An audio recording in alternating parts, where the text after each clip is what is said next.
In my last Ghostlore video, I talked about a build that I could absolutely recommend to new players. And today, I want to showcase a build that's just fun. I don't actually know if his build is good because I haven't fully min-maxed it yet. Originally, it started out as cast on crit, until I realized that I had a major problem. My crit rate wasn't capped. In fact, my crit rate was a mere 30%. And with only about 20% chance to trigger on crit, well, that's not very many triggers. But then, I realized something interesting. I can double or even triple dip. I can cast on crit, cast on kill, and cast on minion hit. And when I combine all of those mechanics, I ended up with the kitchen sink build that works way better than it should actually. So my last video was a build guide, and today is a build showcase. Because I'm not saying you should necessarily copy or play this, though I certainly have had a blast with the build. And I'm also not saying it's optimized. Though, again, I have completed Hellgate level 3, so it's not terrible.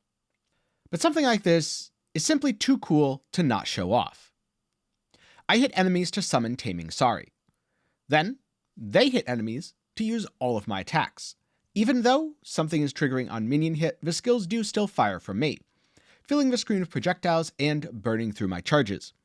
As long as I attack fast enough, I get all my cooldowns back, and the cycle continues. Leading to a slightly laggy, but incredibly fun damage loop.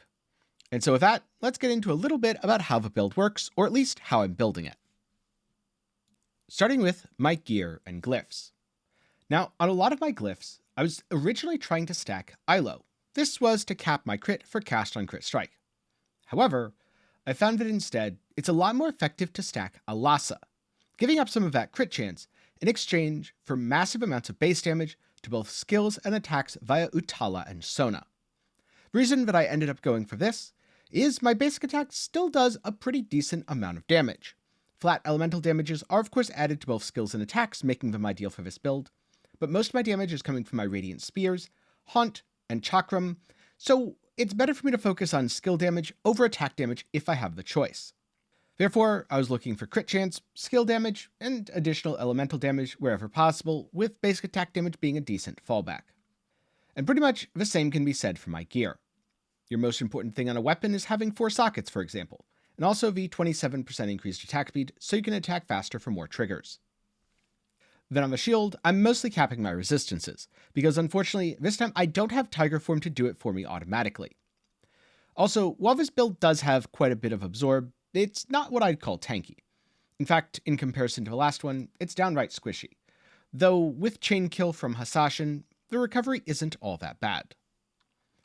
Now, when it comes to food buffs, I'm stacking Fried Rice for critical strike chance, and Oyster Omelette for skill damage.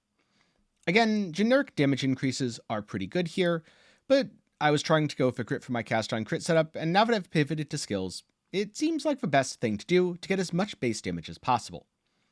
Keep in mind that getting things like flat elemental damage is also highly effective, and if you can grab some cooldown reduction on hit chance, that's not bad either, which is why I'm keeping the Sentry Egg Porridge. And then finally, my skills tab, which I'm going to be honest is a little bit of a mess. For damage, I'm mixing Radiant Spears and Chakram from the Sentinel tree. I'm not using the combination skills because both felt lackluster compared to their base variants, and at least in terms of Chakram, I didn't have access to the combination version anyway. Now, for my Radiant Spears, I could actually combine it with Hasashin to get Poison Knives. However, I found that it was much better to combine the Poison Vial with Secret Talismans to get the Haunt skill. Is it actually more damage? I'll be honest, I can't quite tell. But it covers the screen and ghosts, so that's absolutely a win. And beyond that, I'm using Mandala for buffs, something that I very often forget to actually use, and I'm combining it with Shroud of Darkness to run Zoom fast. For supporting skills, I was trying to get as much skill multiplier as possible. You'll also see several Hasashin skills to try to stack critical strike chance. Since I wanted a lot of the Hasashin skills, given their high value with things like Finisher for 15% more damage, Inconspicuous is just quite nice, and Chain Kill and Nothing Personal are also very good nodes, I did end up taking all of these poison damage for my Haunt. It's honestly probably better to just drop Inconspicuous entirely, and go with a setup like this that has much higher base skill damage.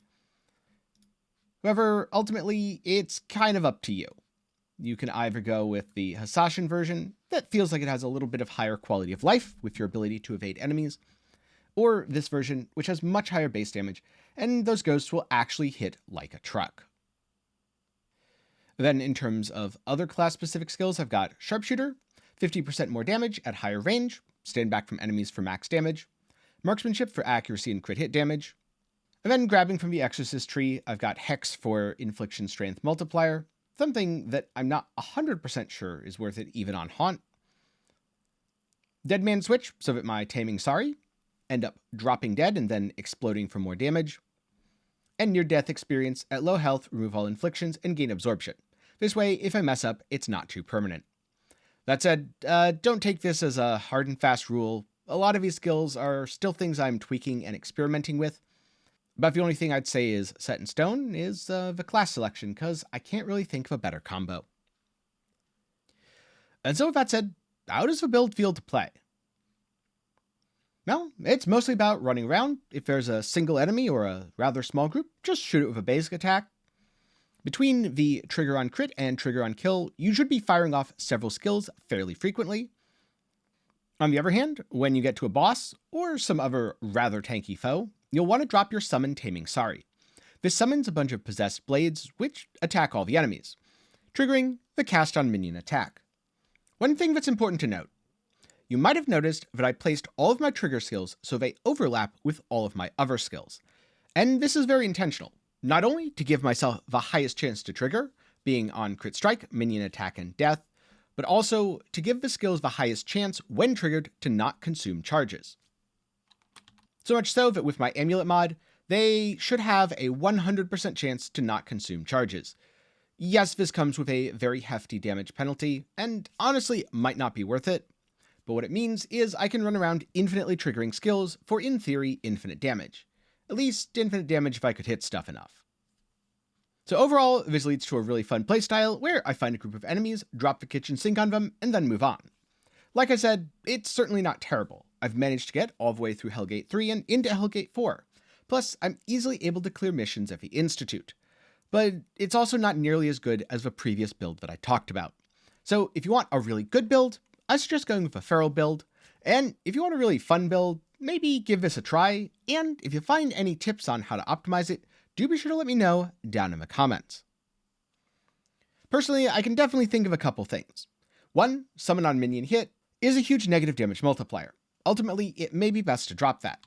And also, while my amulet having 25% chance that triggered skills don't use a charge is pretty darn cool, it's probably actually holding my DPS back, since it does come with a damage penalty, and I probably trigger things enough that I don't need it. So those are some optimizations that I can think of off the top of my head that I'll probably do over the next couple of runs and see how they feel. And if you enjoyed this video, do be sure to leave a like. Maybe while you're down there, get subscribed, since I know I'm going to be talking about many other indie games at some point in the near future. And who knows, I might end up talking about another hidden gem, just like Ghostlore. With that said, a special thanks to my patrons and channel members for their continued support. For as low as $1 a month, you can help make videos just like this one possible. If you're looking for something else to watch, maybe check out my Ghostlore tips and tricks video, or that other feral build that I mentioned before. I'll also put a couple other indie titles up in the card and down in the description below. And if you do like indie games, plus want to support the channel, then you can go over to my Nexus, that's nexusgg/Tenkiei, where a portion of any money you spend on games will go directly to me. Nexus is super transparent, so you'll be able to see exactly how much I get, and when you make a purchase through Nexus, you just get a Steam key. So it's a pretty darn good service. With that said, thanks for watching, and I hope to see you again sometime soon.